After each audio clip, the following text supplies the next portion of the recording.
Now the button template. I usually don't draw in the buttons in pencil. I usually just go straight to the pen because it's really hard to like get the pen to go over the pencil again. Let me read some pictures. It's a little bit fiddly to use, so I would practice off in the margin a little bit.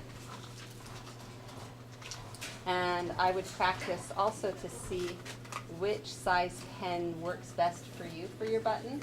I usually use medium or fine, depending on the size of the button. If it's a really tiny button, I might use fine. If it's a bigger button, I might use medium. If it's a giant button, I might use bold.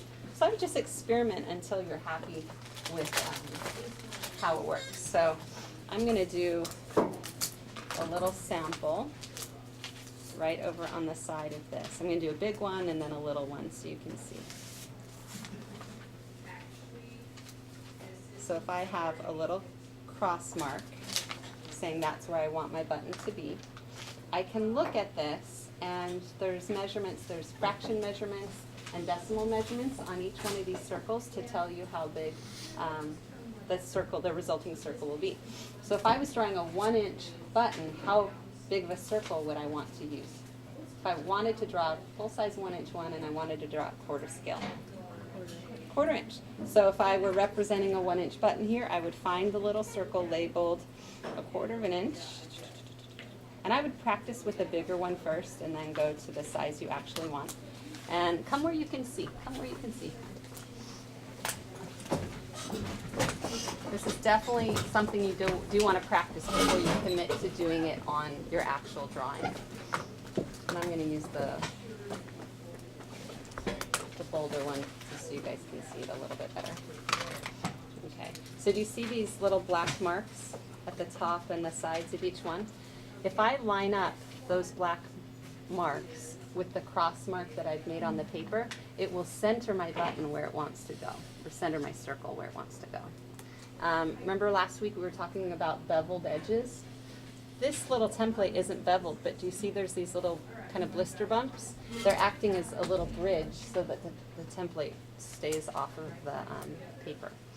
Now, when I draw, and I'm not being careful, when I'm drawing around a circle, I'm usually putting more pressure when I'm going away from me and less pressure when I'm coming back. And so what ends up happening, even when I use a template, my circles look kind of funky because I'm pushing more and then I'm like hurrying to get back and it doesn't stay circular.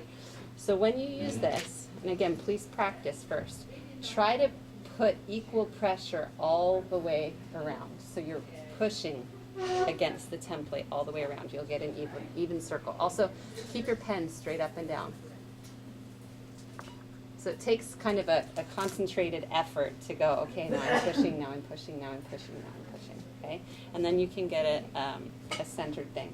If these buttons are 3/8 of an inch, how big would they be?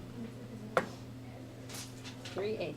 How big of a circle should I use? Anybody know any tricks in math for multiplying fractions? A little bit less than 1/8. 3/30 seconds. 3/30 seconds. Yes. How come? Because you multiply 3 times 8. Okay, so the numerator and denominator. The numerator is 3, the denominator is 8, right? If we multiply that by numerator 1, denominator 4, 3, and I should be writing this on the board, but I'm not. 3 times 1, you go across, stays 3. It's just we're taking that denominator and multiplying the denominator by 4. So 8 times 4 is 32. Okay, so that's our secret in this class. You'll just multiply the denominator by 4 to do your quarter scale stuff. So I need to now look for 3/30 seconds. There it is. 3/30 seconds. Teeny tiny. And I think since it's so small, maybe I'll try my super fine one.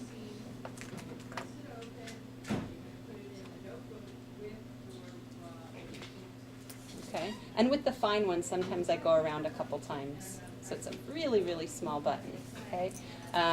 If this were a 1/2 inch button, how big of a circle? An 8. An 8, okay? 1/2 inch button, an 8.